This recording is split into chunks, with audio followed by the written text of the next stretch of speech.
Mari kita mulai kajian kita dengan kembali membahas surah An-Nur pada ayat yang pertama dan ayat yang kedua insyaallah. Bismillahirrahmanirrahim. Di pertemuan 1-3 telah kita sampaikan bahwa Allah pada ayat yang pertama ini ingin menegaskan di surah ini satu surah, bukan 1-2 ayat tapi seluruh ayatnya satu surah ini saya turunkan kata Allah, dan saya wajibkan bagi kalian untuk mengamalkannya jika kalian ingin mendapatkan cahaya dalam kehidupan.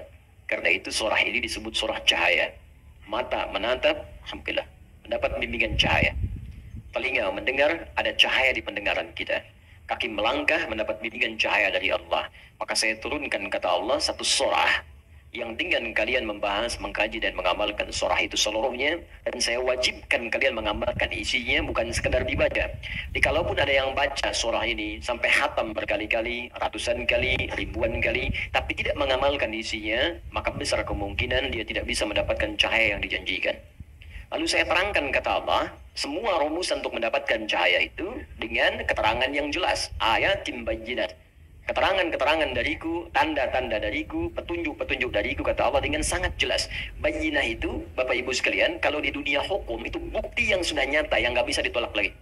Lam yakunil ladzina kafaru min walal musyrikina munfakkina hatta bayyinah. Ya, orang-orang kafir itu, orang-orang musyrik itu dari kalangan ahli kitab, ya, kata Allah, sulit mempercayai kamu Muhammad sallallahu alaihi wasallam sebelum datang kepada mereka bukti yang jelas. Karena itu pada Nabi Muhammad sallallahu alaihi wasallam oleh Allah diberikan tanda yang sangat jelas, yang mustahil bagi mereka untuk mengelak dari tanda-tanda itu. Di kitab mereka dituliskan seorang nabi akhir zaman punya tanda di pundaknya. Ya, begitu dilihat di pundaknya tandanya ada.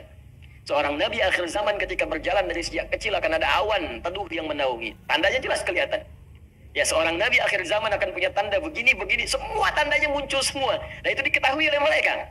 Tidak ada celah kemudian untuk mengelaknya. Seperti persis matahari terbit di timur, kemudian tenggelam di barat. Itu bayyinah. Kalau ada dalam Al-Quran sifat-sifat bayyinah, artinya semua yang diterangkan oleh Allah dengan sangat jelas, saking jelasnya, nggak ada celah bagi kita untuk mengelak. Kalau sampai yang sudah jelas mau mengelak juga, maka ini ada persoalan dalam jiwanya. Ya, saya mau tanya pada Bapak Ibu sekalian. Misal, saya mau contohkan. Ini apa? Tisu. Kalau saya katakan ini apa belum kelihatan, Anda bingung jawabnya wajar. Tapi kalau saya tunjukkan jelas dengan bendanya, sampai warnanya, belum yakin juga ini tisu, berarti ada masalah dalam pandangan Anda. Jelas ya? Tapi kalau Anda jelas melihatnya putih dan mengingkari ini tisu, maka masalahnya di hati Anda. Demikian nanti Allah terangkan di surah ini. Tentang bagaimana fungsi mata, tentang bagaimana menjaga diri dalam kehidupan, tentang manfaat mengerjakan ini, menjauhi ini, dan dijelaskan semuanya. Teorinya dijelaskan, manfaatnya dijelaskan, contohnya dijelaskan. Makanya disebut di awal saya jelaskan sejelas-jelasnya. Kalau masih belum jelas juga, ada masalah kemudian dengan cara dia memahaminya. Kalau sudah jelas gak diamalkan, ada masalah di hatinya. Kalau sudah jelas kemudian gak beriman juga, ini ada masalah dalam jiwanya. Pelan sampai sini, paham? Baik. Kemudian apa fungsi semua ini saya terangkan kata Allah dengan jelas. Dan saya menginginkan kalian punya cahaya dalam kehidupan. Apa di antara tujuan yang paling utamanya? La'allakum tadhakkarun. Supaya kalian mampu meningkatkan zikir kepada Allah subhanahu wa ta'ala. Bagian terakhir ini yang akan saya pertajam. Sebelumnya saya terangkan sebagian saat di Al-Hikmah. Bapak Ibu sekalian, zikir adalah segala kegiatan atau aktivitas, segala kegiatan atau aktivitas yang mampu mendekatkan diri kita dengan Allah subhanahu wa ta'ala, yang mampu mendekatkan diri kita dengan Allah subhanahu wa ta'ala. Setidaknya zikir dalam Al-Quran itu memiliki 3 fungsi secara umum. Ada 3 fungsi zikir secara umum ya. Pertama, mengenalkan dan mendekatkan seorang hamba dengan Allah subhanahu wa ta'ala. Mengenalkan dan mendekatkan seorang hamba dengan Allah subhanahu wa ta'ala. Sudah? Jadi, bagi yang belum kenal Allah, belum beriman, maka dengan dia mengenal zikir, mendengar misalnya, atau melihat atau memikirkan hal yang terkait dengan zikir, maka dia berpotensi akan mengenal Allah Subhanahu wa taala. Dengan mengenal itu, boleh jadi kemudian semakin dekat dia untuk mendapatkan hidayah. Contoh, saya berikan langsung misalnya, Allah perdengarkan zikir kepada semua kalangan manusia, dan zikir ini diperdengarkan 24 jam tanpa berhenti semuka bumi. Jadi terus berputar. Apa diantaranya? Suara azan. Ya, azan. Azan itu bagi orang beriman panggilan untuk sholat. Bagi yang belum beriman, itu pengenalan kepada Allah. Untuk diingatkan kembali bahwa dia punya Tuhan yang hak. Karena itu sholat dalam Al-Quran disebut dengan zikir. Ya, buka Quran surah ke-20 ayat 14. Ketika Allah menegaskan kemudian kepada Nabi Musa alaihissalam, kata Allah, innani anallah, la ilaha illa ana, fa'budni, wa aqimis salata li dhikri. Innani anallah, kata Allah Musa, saya Allah. La ilaha illa ana, tidak ada Tuhan yang layak disembah dan dipertuhankan kecuali saya. Anda silahkan bandingkan ya. Satu-satunya kitab suci di muka bumi yang mengatakan langsung saya Allah, sembah saya, hanya Al-Quran. Silahkan cek di kitab manapun. Anda temukan, adakah satu kitab yang mengatakan saya Tuhan, sembah saya? Silahkan cek. Hanya di Al-Quran tertulis, innani anallah. Di mushaf dituliskan, di Quran dibacakan. Innani anallah, kata Allah, saya Allah. Dan kalimatnya menggunakan inna. Harfu tauqidin wa nasbin, tansibul isma wa tarfa'ul khabara, mabniun alal fathi la mahalla lahum lil i'rabi. Inna harfu nasab wa tauqid. Nasab untuk menancapkan sesuatu dengan kuat. Tauqid untuk menguatkan apa yang akan disampaikan. Kata Allah, innani, saya ini, saya tegaskan pada kalian. Ya, tancapkan di dalam jiwa-jiwa kalian, kata Allah. Cuman saya yang Tuhan.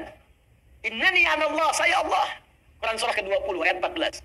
La ilaha illa ana, gak ada Tuhan kecuali saya. Fa'budni, sembah saya. Tunjukkan pada saya, di kitab mana ada keterangan saya Tuhan, sembah saya, kecuali di Al-Quran. Kenapa? Karena fitrah manusia, itu tidak mungkin bisa mengatakan saya Tuhan. Jadi kalau ada kitab, kemudian isinya tidak ada mengatakan saya Tuhan, ini menunjukkan kitab itu bukan berfirman dan bersumber dari Allah Subhanahu wa taala. Karena hanya Allah yang mampu mengatakan saya Tuhan. Makanya satu-satu manusia yang pernah mengaku Tuhan kemudian menyadari dan fitrahnya menolak. Kan satu-satunya Firaun tuh. Direkamkan dalam Al-Quran, ana rabbukumul a'la, saya Tuhan kalian yang paling gede. Ya, lalu ketika dia akan tenggelam, bukan ralat-ralat ya Allah. Ya, al-ana hasasul haq. Di surat Yusuf muncul nih, muncul kebenaran. Ya, ketika kemudian perempuan menggoda, muncul kebenaran. Sama juga Firaun ketika mau tenggelam, alahan, sekarang nyadar kamu bukan Tuhan. Tuh. Di fitrah manusia itu nggak bisa mengaku Tuhan. Kalau mengaku yang setara-setara itu, setara itu ada nilai kemanusiaannya, mungkin Nabi, ada, banyak.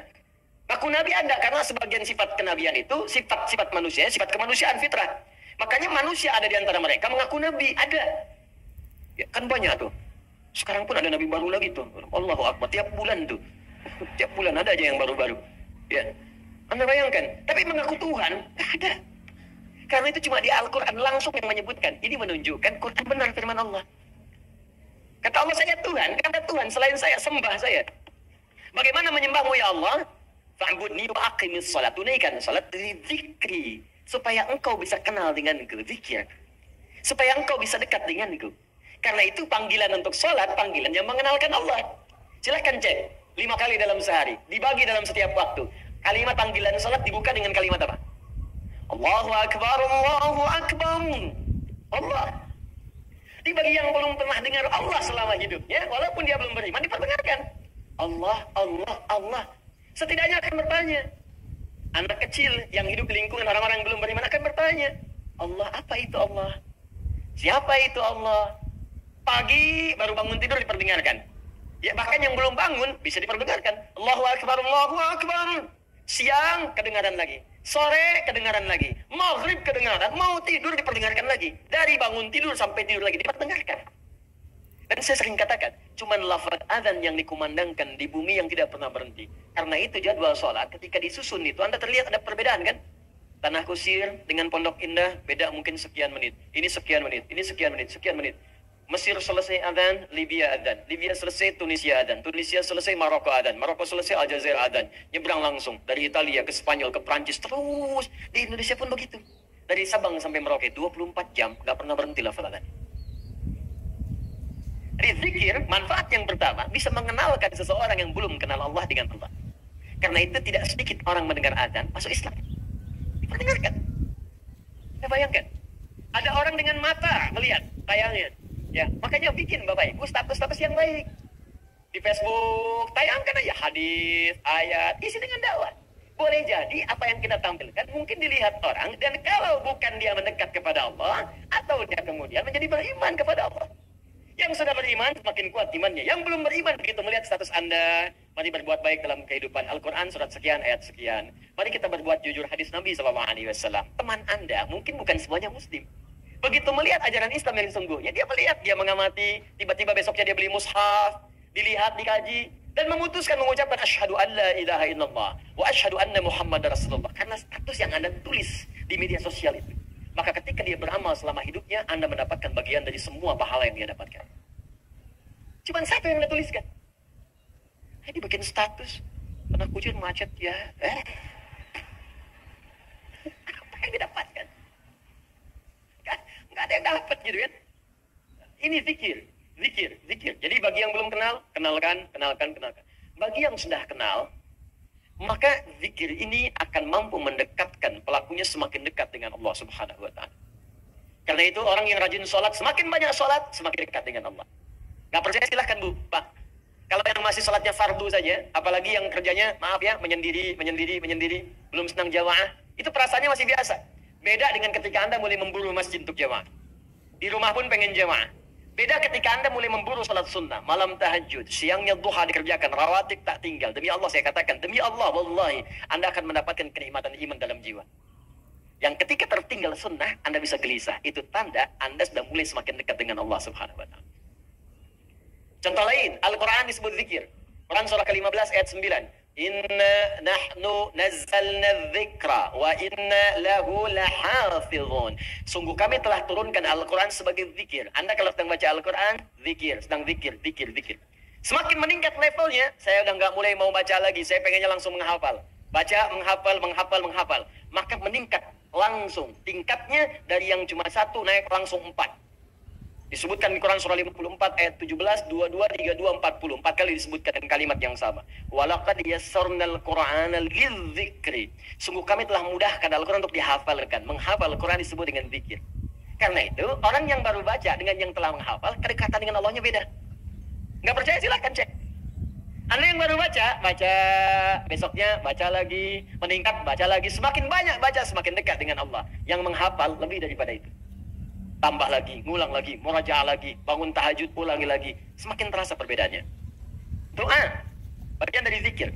Quran surah ke-7 ayat 205. Wadhkur rabbaka fi nafsika tadarruan wa khifatan wa dunal jahri minal qaul. Makanya ketika Anda sedang berdoa, bukankah semakin merasa dekat dengan Allah? Ya kan? Ada perasaan berbeda dalam hati kita kan? Nah, jadi yang pertama, fungsi zikir itu mampu mendekatkan diri kita dengan Allah Subhanahu wa Ta'ala. Kalau sudah dekat orang ini, maka akan terjadi dua hal dalam hidupnya. Fokus. Hal pertama, mudah mengerjakan perintah Allah. Dan yang kedua, mudah meninggalkan larangan Allah Subhanahu wa Ta'ala. Satu, mudah mengerjakan perintah Allah Subhanahu wa Ta'ala. Dan yang kedua, mudah meninggalkan larangan Allah Subhanahu wa Ta'ala. Dah, sami'na wa ata'na saja. Kata Allah, salat, siap ya Allah. Puasa, siap ya Allah. Infak, siap ya Allah. Zakat, aku usaha supaya zakat ya Allah. Dia bekerja itu, dapat kekayaan, bukan supaya pengen kaya, supaya pengen zakat, Bu. Coba lihat, Pak. Perhatikan cara berpikirnya ya. Orang kalau sudah imannya tinggi, dengan Allahnya semakin dekat, jadi dia ingin meraih kedudukan dunia itu, bukan untuk mendapatkan dunianya. Untuk mendapatkan kedekatan ridha Allahnya. Di saat orang mencari dunia untuk menambah harta, saya pengen mobilnya diupdate dari Avanza jadi Ferrari, ya kan? Saya pengen kedudukan diupdate dari yang bawah di ke atas. Cuman untuk itu saja. Orang beriman tidak. Ya Allah, saya cari harta untuk supaya saya bisa zakat. Saya bisa infak. Saya bisa sedekah. Makanya ketika orang mengejar akhirat, dunianya ikut. Ya, mohon maaf Bapak Ibu, bukan berarti Anda zakat itu dilarang untuk membeli mobil-mobil yang bagus. Kalau bisa pakai. Subuhan pakai Ferrari, duhur Lamborghini gitu kan. Oh, enggak apa-apa, silakan. Enggak ada masalah. Tunjukkan bahwa dengan itu semua terada status Anda di hadapan Allah Subhanahu wa Ta'ala. Boleh. Beli Ferrari cuma buat dipakai panasin doang. Menjelang subuh, balapan sama taksi dibayar. Ngapain? Cuma cuma dilihat, ya pesan onderdil, bawa angkut pesawat, datang capek. Ya, udah kita kerjakan dengan baik, isi akhirat dunia ikut. Paham? Jadi ini bagian yang pertama. Makanya update orang yang kemudian mudah dekat dengan Allah. Kenapa berzikir? Supaya mudah kita menunaikan perintah Allah. Demikian ketika dilarang pun mudah meninggalkan. Makanya nanti di ayat ini ada ujian. Betul nggak kita mudah mengerjakan ini dan mudah meninggalkan yang dilarang? Kata Allah, jangan zina. Siap saya tinggalkan ya Allah. Jangan mencuri, nggak akan saya kerjakan ya Allah. Jangan gibah, nggak akan saya lakukan ya Allah. Kamu gibah ya? Tidak ya Allah. Tidak akan pernah saya kerjakan. Tidak seperti ibu itu tuh. Kalau tiap hari dia mau gibah terus. Gibah itu namanya. Jangan sombong, tak akan saya lakukan ya Allah. Sami'na wa ata'na. Ya, jadi teman-teman sekalian, dalam dua konteks ini, orang-orang yang dekat dengan Allah Subhanahu wa taala, ya, ketika dia kemudian mendekat kepada Allah, dengar kalimat Allah, bagi yang belum beriman, boleh jadi bisa kemudian memutuskan untuk beriman. Dengan izin Allah kita berdoa, mudah-mudahan yang belum beriman diberikan kekuatan oleh Allah Subhanahu wa taala untuk mengucapkan syahadat. Jadi, maaf, semakin dekat dengan Allah, semakin mudah meninggalkan larangan. Jadi kalau pengertian terbaiknya begini, kalau Anda susah meninggalkan larangan Allah, berarti Anda belum dekat dengan Allah. Itu Pak. Bu, kata Allah jangan gosip, masih gosip, Anda belum dekat dengan Allah. Jangan berselisih, masih berselisih, Anda belum dekat dengan Allah. Jangan mencuri, masih mencuri. Jangan korupsi, masih korupsi. Jangan mencela, masih mencela. Jangan ribut, masih ribut. Berarti belum dekat dengan Allah. Sebab kalau sudah dekat dengan Allah itu mudah mengerjakan perintah, gampang meninggalkan larangan. Itu prinsipnya. Karena itu kata Allah, saya turunkan di satu surat. Satu ayat belum cukup, 2 ayat. 2 ayat belum cukup, 3 ayat. 3 ayat belum cukup, 4 ayat. Nih sekarang kalau 4 ayat belum cukup, saya turunkan satu surat. Suratun anzalna. Sesurat saya turunkan. Ujungnya la'allakum tadakkarun. Dengan satu surat ini kamu belajar supaya dekat dengan Allah. Jadi kalau saya sudah turunkan satu surat belum dekat juga, kata Allah, perlu saya turunkan berapa surat lagi? Ya. Ini bagian pertama. Jadi kita evaluasi dulu sebelum kita lanjutkan. Bagian pertama tentang zikir dengan segala detail dan pengertiannya. Apakah sampai dengan pagi ini? Baik perintah dan larangan itu sudah mudah kita kerjakan untuk perintah dan mudah kita tinggalkan untuk larangan. Kalau belum, berarti ada bagian zikir tertentu yang belum kita sempurnakan pelajarannya. 2. Zikir bermanfaat bisa melahirkan ketenangan yang dalam pada jiwa. Membuat hati lebih tenang. Dalilnya ada di Quran surah ke-13, Ar-Ra'd ayat ke-28. Di pertengahannya. Ala bi dzikrillahi tatma'innul qulub. Ala harful ihbari wat tawkidi. Harful ikhbari wat tawkidi. Huruf yang digunakan untuk menyampaikan informasi dan menguatkan apa yang akan disampaikan itu. Ala, demikian cara menerjemahkannya. Aku beritakan pada kalian dan aku tegaskan. Bidzikrillahi, jika kalian benar zikirnya kepada Allah. Dengan berzikir yang benar itu, karena ba itu di sini bisa berfungsi sebagai isti'anah, bisa musahabah, bisa ilsaq, bisa juga Bapak Ibu sekalian, hati-hati taukid. Taukid, kata Allah saya tegaskan. Ya isti'anah, meminta bantuan. Dengan kalian zikir, minta bantuan kepada Allah itu dengan zikir. Ya, atau musahabah, mendekat kepada Allah. Dengan mendekat kepada Allah lewat zikir, tatmainnul qulub, maka dampaknya akan menenangkan kepada jiwa, kepada hati. Makanya orang-orang yang sering berzikir dan bagus zikirnya, karena dekat dengan Allah, hatinya tenang, Pak. Nah, karena itu semua amalan zikir membuat kita tenang.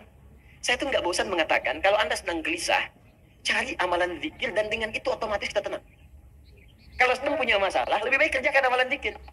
Minimal hati tenang, walaupun solusi belum datang.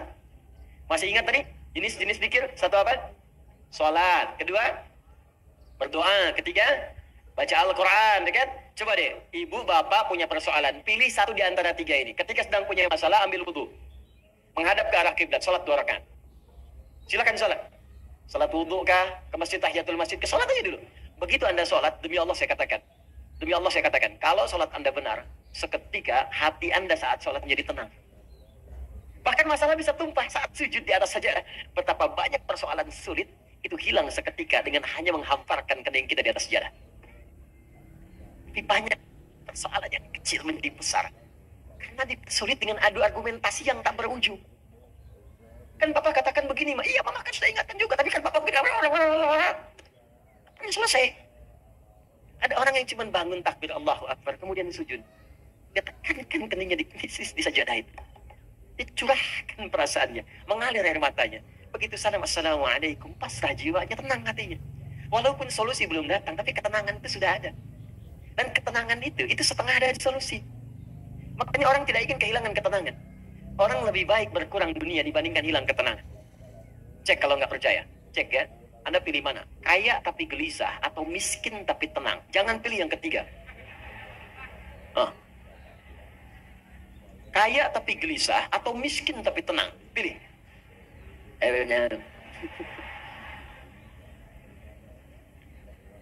Paham ya? Itu. Tenang itu penting. Dan tenang itu setengah dari solusi. Ibu yang tenang, mudah memberikan kemudian arahan kepada anak-anak. Suami yang tenang, mudah kemudian membimbing keluarga. Pemimpin yang tenang di perusahaannya, mudah mengatur kemudian arus perusahaannya, pekerjaan dan sebagainya. Guru yang tenang, mudah memunculkan inovasi dan ide-ide yang baik kemudian. Tenang. Itu penting. Jelas? Nah, orang yang sering zikir itu tenang. Baca Quran. Makanya kalau sedang ada kegelisahan, kita cari ketenangan. Ketenangan terbaik itu zikir. Makanya orang yang tenang itu cenderung sehat, Bu, Pak. Gak banyak penyakit. Artinya kalau selama ini Anda sering gelisah, zikirnya belum maksimal. Uang belanja belum muncul juga, di akhir bulan, gelisah gitu. Mana zikirnya? Baru macet sedikit, udah gelisah. Ya, baru gelap dikit, mendung, udah gelisah. Ya Allah, panas sekali, kapan hujannya? Kasih hujan, ya Allah, kok hujannya gede banget. Maunya apa? 3, ini yang paling hebat. Ini yang jarang banyak orang ketahui. 3, berzikir kepada Allah bisa meningkatkan kecerdasan dan menambah pengetahuan.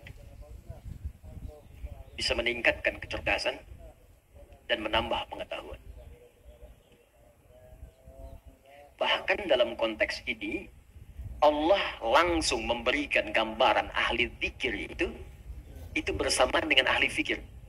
Ini mustahil ada orang berzikir yang dia tumpul cara berfikirnya. Mustahil. Kata Allah, ahli fikir itu pasti pikirannya tajam, inovasinya tinggi, kuat dia. Karena itu di Quran surah ketiga Ali Imran ayat 190 sampai 191 disandingkan bagaimana kekuatan ahli zikir yang meningkat kecerdasannya itu berlipat-lipat. Inna fi khalqis samawati wal ardi wa ikhtilafil laili wan nahari la ayatin li ulil albab. Siapa ulul albab di situ? Alladzina yadhkuruna Allah qiyaman wa qu'udan wa 'ala junubihim. Belum berhenti setelah itu wa yatafakkaruna. Kemudian fi khalqis samawati wal rabbana ma khalaqta hadza batila. Perhatikan, pertama disebut ulul albab, yang kedua disebut sering berpikir, berinovasi, merenungkan, kontemplasi. Siapa itu ulul albab? Bapak Ibu tahu kelapa enggak? Kelapa. Jangan katakan wallahu a'lam, kelapa. Kelapa. Tahu buahnya? Buah kelapa. Baik, buah kelapa itu kan ada kulit yang kasar yang keluar kan? Baik ya? Baik, kemudian kalau dibuka serabutnya, serabut dibuka, ada apa dalamnya? Baik, batoknya masih keras kan? Baik, kalau batoknya dibuka lagi ada apanya? Dagingnya kan? Buahnya itu sama kulitnya tadi, Bu, ya. Jadi kalau Ibu ada buahnya berarti keluar lagi dari awal ya. Ada dagingnya, ya kan? Begitu dibuka udah batok, kok kulit lagi? Maaf ya, maaf. Saya agak detil kalau ke situ. Dibuka ada apa ya tadi? Dagingnya. Begitu dagingnya kemudian mau dimakan, di dalam daging itu ada apa lagi? Air. Nah, di dalam air itu ada apa lagi? Panas. Bukan. Ada bagian yang lembut, yang putih itu. Tahu?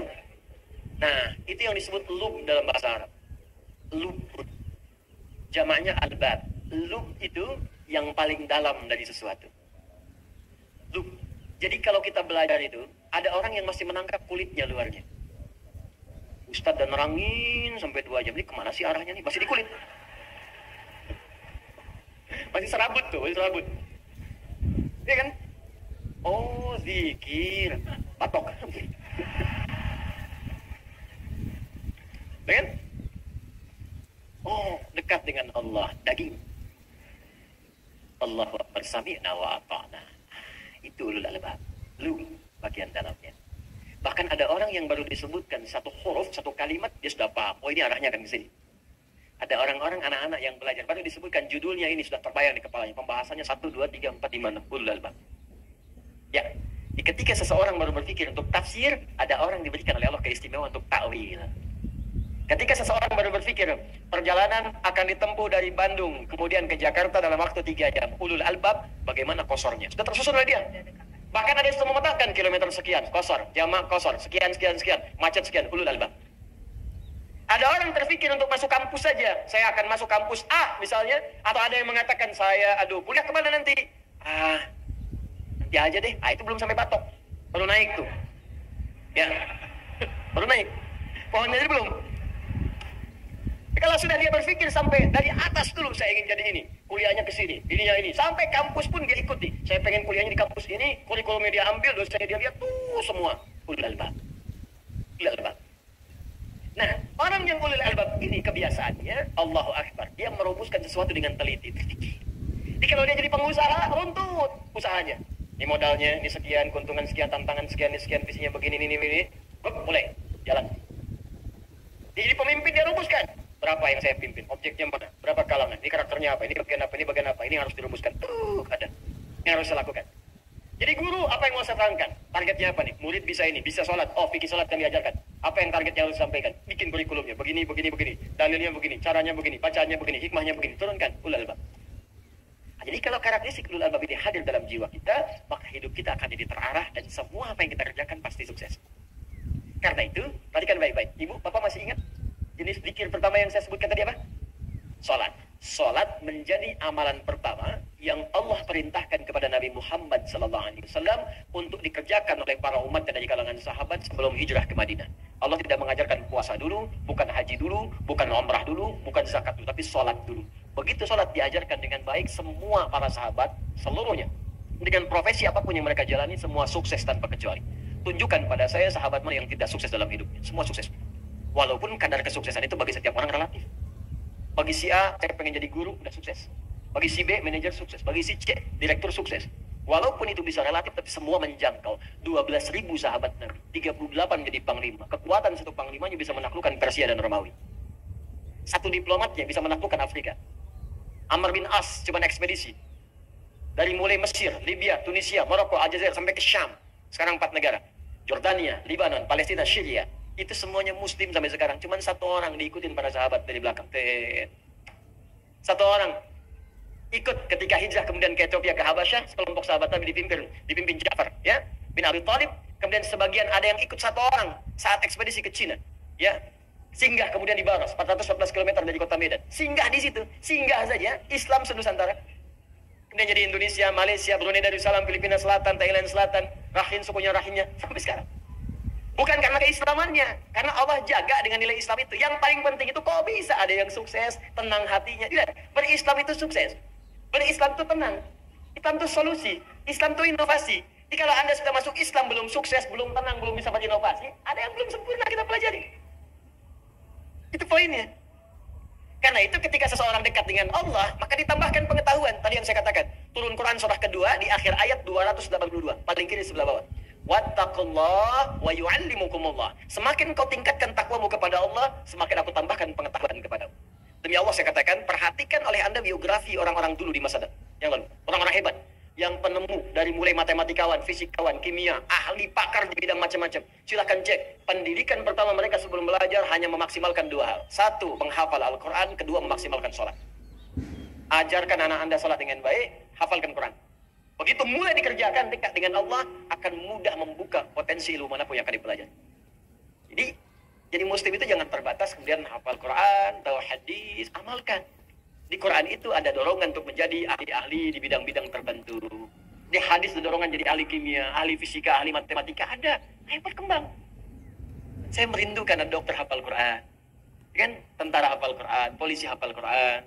Ya insya Allah presiden hafal Quran, gubernur hafal Quran, ya semua insya Allah diamalkan dalam kehidupan. Insya Allah demi Allah tidak ada orang Islam memegang posisi tertentu dalam hidup kecuali memberi maslahat, termasuk pada non Muslim yang ada di sekitarnya. Jadi kalau ada orang Islam tidak memberi maslahat atau mengganggu bahkan kepentingan non Muslim, berarti ada yang kurang tepat dengan keislamannya. Orang yang dekat dengan Allah, zikirnya kuat kepada Allah, maka yang pertama akan ada ketenangan dalam jiwanya. Yang kedua semakin kenal dan dekat dengan Allah. Yang ketiga semakin meningkat kemudian keilmuan dan kecerdasannya. Nah karena itulah kemudian ketika Anda ingin meraih semua itu, maka ditutup oleh Allah dengan kalimat la'allakum, harfut taraji. Saya pernah sampaikan pertemuan lalu, huruf la'alla, la'allaka, la'allakum, ketika disebutkan khususnya dalam Al-Quran, maka disebut dengan huruf at-taraji. Artinya huruf yang menunjukkan harapan yang ingin diraih, tapi mustahil bisa didapatkan kecuali dengan kesungguhan untuk meraihnya. Tidak semua orang-orang yang menghendaki dekat dengan Allah bisa dekat, kecuali yang sungguh-sungguh. Tidak semua orang yang ingin pintar, ingin tenang, bisa tenang dan pintar, kecuali dengan sungguh-sungguh. Karena itu kata Allah, sebelum saya tutup ayat yang pertama ini, kata Allah, saya turunkan satu surah, yang dengan satu surah itu, saya terangkan dengan sejelas-jelasnya. Tidak ada celah untuk diragukan. Tidak ada yang samar di dalamnya. Saya wajibkan kalian untuk mengerjakannya. Kalau kalian benar sungguh-sungguh mengerjakannya, la'alakum, maka kalian akan dekat dengan saya, kata Allah. Kalau sudah dekat dengan saya, maka saya berikan anugerah. Pertama, saya berikan ketenangan dalam jiwa. Saya bimbing untuk sukses. Saya bahagiakan dan saya tingkatkan kecerdasannya untuk peka menyikapi kehidupan. Anda bertanya, bagaimana caranya ya Allah? Maka diturunkanlah secara detil di ayat kedua sampai ayat-ayat berikutnya. Saya bacakan dulu ayatnya, kemudian nanti kita akan lihat bagaimana cara mengkajinya. Az-zaniyatu waz-zani fajlidu kulla wahidin minhuma mi'ata jaldah wa la ta'khudhukum bihima ra'fatun fi dinillah in kuntum tu'minuna billahi wal yawmil akhir wal yashhad 'adzabahuma ta'ifatun minal mu'minin. Ayat yang kedua saya bacakan cepat dulu, fokus baik-baik Bapak Ibu sekalian. Masih ingat yang tadi saya sampaikan? Zikir itu secara umum bentuknya ada dua. Kalau bukan perintah, apa namanya? Larangan. Perintah seperti sholat, zakat, puasa, baca Al-Quran, umrah, haji, perintah. Ada yang kedua, bentuknya larangan. Nah di ayat yang kedua ini, kita diajarkan oleh Allah, zikir dalam bentuk meninggalkan larangan-larangan Allah subhanahu wa ta'ala. Larangan yang pertama yang disampaikan langsung oleh Allah, pertama, jika Anda ingin dekat dengan Allah, tidak terganggu pikiran dalam kehidupan, di kecerdasan tetap terjaga, hati tetap tenang, kesuksesan bisa diraih, maka yang pertama kata Allah, tinggalkan jauhi zina. Saya ulang, tinggalkan jauhi apa? Zina. Larangan yang pertama, larangan untuk menjauhi dan meninggalkan dan atau meninggalkan zina.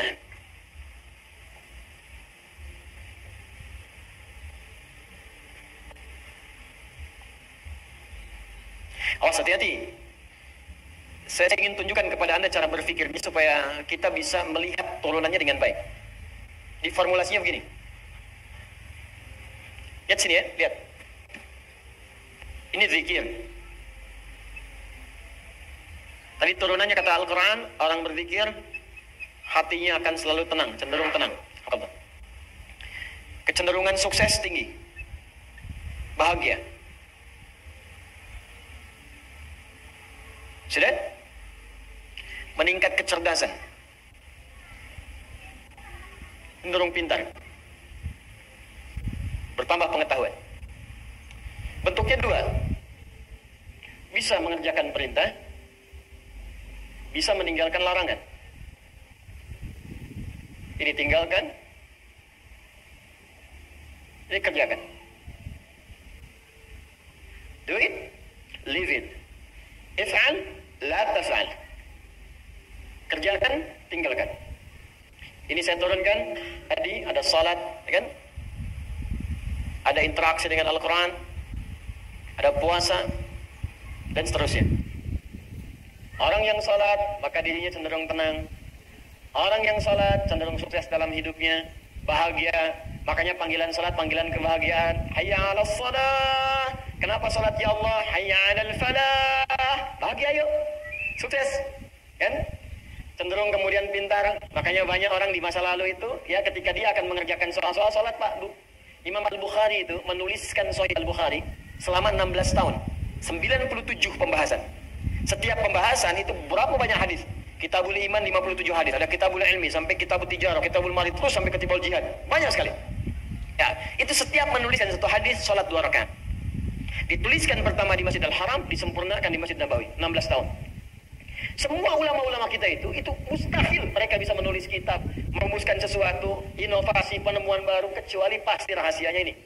Salat Al-Quran. Ada orang mengkaji Al-Quran, tiba-tiba menemukan penemuan. Ya, Ibnu Firnas baca surah Al-Mulk ayat 19.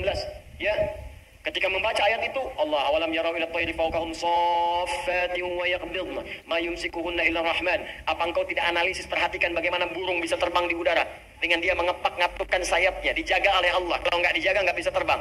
Maka dilihat Allah berkehendak bisa terbang. Karena apa? Kepak-ngatup sayap, dilihat, dianalisis, bikin modifikasi sayap burung terbang naik ke atas bukit sampai bisa terbang 20 meter. Melihat ke bawah, jatuh, meninggal. Betul, ketika meninggal dan meninggalkan karya yang kelak itu jadi prototipe pesawat terbang di kemudian hari. Ya, ada lagi Jabir bin Hayyan baca Al-Hadid, Quran surah 57 ayat 25 sampai 26. Wa anzalnal hadid, kami turunkan besi dari langit. Besi bisa turun dari langit. Dilihat apa itu besi. Dicari besi. Sekarang terbukti meteor ada yang bahannya dari besi. Ya, turun dari langit. Waktu itu bingung, apa ini besi? Apa sih besi itu menarik? Dibawa ke labnya besi. Dianalisis, dikeluarkan sampai ke atom terkecil ya. Dianalisis sampai sumber-sumbernya. Sampai sekarang nomor atom besi itu terambil dari Al-Quran. Nomor atom besi, Fe, ferum, F besar, E kecil. Nomor atomnya 26. Ya, setiap atom itu punya isotop untuk menjaga stabilitas atom. Saya dulu belajar kimia. Ya. Nomor 55, 56, 57, 58. Ada 4 isotopnya. Yang paling stabil isotop nomor 57. Surah 57 ayat 25 sampai 26. Itu ada sejarahnya. Bukan John Dalton yang pertama kali menemukan atom. Jabir bin Hayyan. Ya, saya baca, kalau lagi kosong-kosong saya pergi ke toko buku. Saya beli itu buku kimia, buku fisika, matematika, latihan, lihat-lihat. Nggak tahu nanya. Buka YouTube, lihat, belajar. Saya baca, Pak. Ada anak mahasiswa datang, kamu dari mana? Kedokteran, Ustaz. Mau belajar apa? Ini, kamu bawa modul kamu kedokteran semua ke sini. Terangkan pada saya baru ajarkan pada kamu pengetahuan yang kamu inginkan. Jadi saya senang belajar. Baca. Dan ketika kita pelajari, ternyata semua relasi dengan Islam itu tinggi. Ya, saya sering bahas, fisika juga banyak kaitannya. Fisika itu paling banyak. Karena fisika itu kaitan dengan metafisik. Metafisik paling tinggi itu ya belajar agama. Agama itu ya Islam. Makanya ketika orang belajar fisikanya benar, itu pendekatan ke Allahnya tinggi. Ya, dari bab pertama aja, bab gaya kan di fisika pertama kan. F1 sama dengan F2, gaya gerak sama dengan gaya dorong. Apa yang masuk itu yang keluar. Yang masuknya kecil, mukul kecil, maka bunyinya kecil. Mukul besar, bunyinya besar. Imannya sedikit, amalnya sedikit. Imannya kuat, amalnya makin kuat. Ya. Hukum gayanya, gaya berbanding lurus dengan tekanan, F berbanding lurus dengan P. Ketika orang ingin bergaya menunaikan ibadah, tidak akan luput dari tekanan. Ada hambatan. Apa di antara hambatannya? Banyak. Ada hambatan pribadi, hambatan di tengah. Mau berangkat ke masjid tiba-tiba hujan. Bagaimana mengatasinya? Rumusnya turunkan. Mau ke masjid hukum jamak qashar, E sama dengan V dikali T. Jarak, ya, kecepatan dikalikan dengan waktu. Ya, mencari kecepatan, E sama dengan S dibagi T, V sama dengan S dibagi T. Jadi ketika kita mau ukur ke Bandung, kecepatannya berapa supaya nggak dikosor? Nyampe. Makanya kalau mau ke Semarang pakai pesawat karena kecepatannya tinggi, waktunya semakin cepat. Ya, berangkat kemudian jam 11, nyampe jam 12, jual aja belum. Apa yang mau dikosor? Jelas kan? Ini kita belajar tuh begini, ditarik ke akhlak, nyambung. Akhlak, F, gaya berbanding lurus dengan tekanan, hukum Pascalnya. Gaya berbanding lurus dengan tekanan, semakin banyak gaya, semakin tertekan. Akhlak, banyak pokoknya. Oh, pokoknya indah deh, kalau belajarnya benar tuh enak. Di fisika tuh nggak berhenti di kampus, di kuliah, dibawa ke masjid masih diterapkan fisika. Ya, hukum hambatan, gaya Ohm, macam-macam, enak pokoknya kelihatannya. Di Thomas Alva Edison itu kalau baca surat An-Nur aja, ayat 35, udah selesai itu, nggak akan sampai 1000 kali bikin bohlam. Oleh Al-Misbahu fi Zujajah. Ya, kalau mau terang itu mesti ada zujajah, ada kaca. Nggak bisa begitu aja, bisa meletus, bisa hancur terus-terusan. Itu kan dia yang ke 1000 itu bikin kaca pelapis jadi bohlam. Baca satu ayat selesai. Itu. Kenapa jadi ke sini? Ini perintah. Ada yang kedua, sifatnya berbentuk larangan. Namanya larangan. Ini tenang, ini sukses, ini bahagia. Jadi ada yang sifatnya larangan. Pertama kata Allah, tinggalkan zina. Di surah Cahaya. Fokus. Cara berpikirnya begini. Perhatikan cara berpikirnya. Ini kebanyakan orang cuma baca. Tapi formulasinya nggak dipahami. Sehingga parameter tingkat keberhasilan mengkaji ayatnya itu nggak muncul. Cuma jadi pengetahuan tersimpan di pikiran kita, amalnya nggak ada. Di bacaan Nur, zina masih terus saja dikerjakan. Zina mata, zina telinga, zina lisan. Ya bacaan Nur, ada yang korupsi, ada yang mencuri, ya, ada yang menipu, ada yang nyogok. Padahal ayatnya jelas. Maka dari itu lihat perbandingan terbaliknya. Orang mengerjakan perintah akan meraih ini. Orang meninggalkan larangan, maka ini akan cenderung terjaga. Hatinya tenang, kesuksesan mudah didapat, kebahagiaan mudah diraih. Ketika yang dilarang dikerjakan, maka akan berdampak kepada jaminan yang tadi disebutkan. Zina, ketika zina dikerjakan, maka cenderung membuat hati tidak tenang. Makanya orang yang berzina nggak pernah tenang. Makanya zina dalam bahasa Arab, secara bahasa az-zina, zina fil lughati asy-syu'ur bid-dhiq. Makna zina secara bahasa yang pertama adalah perasaan yang sempit dalam jiwa. Zina itu bisa ditulis dengan dua cara.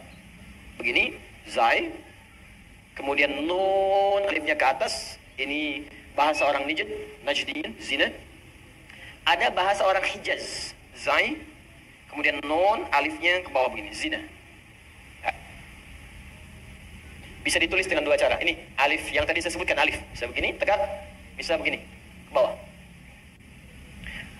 Az-zina fil lughati lahu ma'anin katsirah wa minha asy-syu'ur bid-dhiq. Zina secara bahasa memiliki banyak arti. Di antara makna yang paling populer, yang pertama adalah perasaan yang sempit di dalam hati. Makanya orang yang berusaha untuk berzina, awas hati-hati, melanggar ketentuan Allah, kata Allah tinggalkan dia kerjakan. Itu pertama akan menyebabkan hatinya terasa sempit, saling gelisah. Makanya jangankan mengerjakan yang secara istilah, benar-benar dikerjakan hubungan seksual.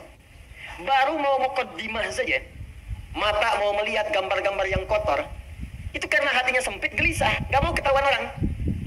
Ya, sembunyi-sembunyi, bawa meja, ya, masuk ke kamar sendirian, gak mau orang lihat. Kenapa? Karena sempit. Tuh, kan ketenangannya hilang. Orang tenang itu kan cenderung gelisah. Orang yang tidak tenang cenderung gelisah.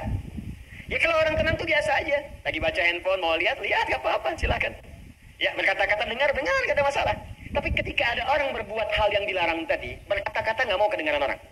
Makanya transaksinya tertutup. Pakai kode-kode. Ya, di mana roti bisa ditemukan? Roti. Hah? Kijang satu. Kijang. Hewan yang disalahkan. Dicek. Makanya kata-katanya cenderung diarahkan kepada yang lain. Kupu-kupu malam, kupu-kupu.